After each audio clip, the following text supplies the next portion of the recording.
So yeah, like I don't think it's gonna be some online personality. I think like what it's so deeply rooted that like society and how they portray what a man is would have to change. And I don't know how to like make that change. Like I can't really do that. Like, you know what I mean? I don't think I could do that all by myself. So Doing it one person at a time is more helpful than not at yeah. that point. You know what I mean? Like having these conversations, me having this podcast, you being on the street, like we're just two people. We could look at it. I'm just a person and but it's also like, yeah, you're one person who touches how many people, like gets to communicate with how many people, online, and then gets to communicate with how many people in person. And will everything click, and will everything change? Will every person you touch change? No.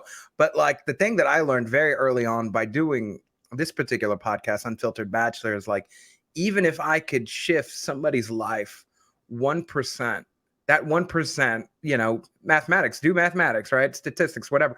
1% shift over a long period of time shifts you off the trajectory that you were on that was not good in the first place. Yeah. And if I could do that with one person, I used to say, I've done an honest day's work. And I had a friend of mine, Justin Bricker, come on the podcast. He's like, that's not honest life's work, man.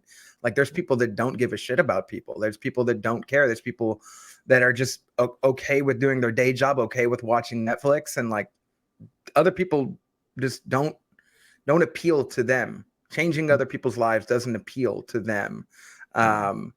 And so like take that, like not to be like, not to puff you up or puff me up, but like Yeah. there is change that happens, even though it might not be as huge all in one fell swoop as possible. It's still Mhm. possible to make change even on a small level for it to grow and be bigger. Yeah, yeah. And I have like, so since this is unfiltered, I'll give you a little look into like why that doesn't really like hit until like people in person, or like I check my Instagram DMs like from time to time, and it's like that's like when it hits me, because again, it's very hard, and you probably know this as well, it's very hard to like recognize that you're making some sort of change when all you see is data, right? Like that's all you really see, right? And it's like I have to really like get outside perspective a lot. Like my mom and my girlfriend are probably like the two most like the two people that really like tell me to like look at it the right way.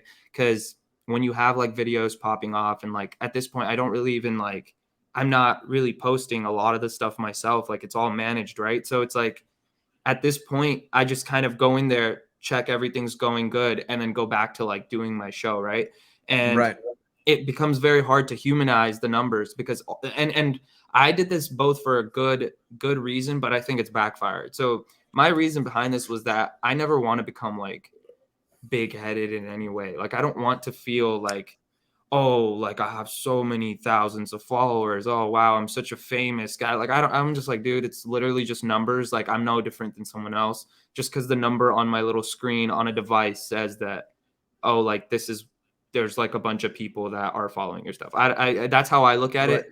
I did it for so long that I think now I'm on the very far end of the spectrum where I don't even recognize it. And so that's where like I have to get that kind of perspective. And I do when I go on the street, like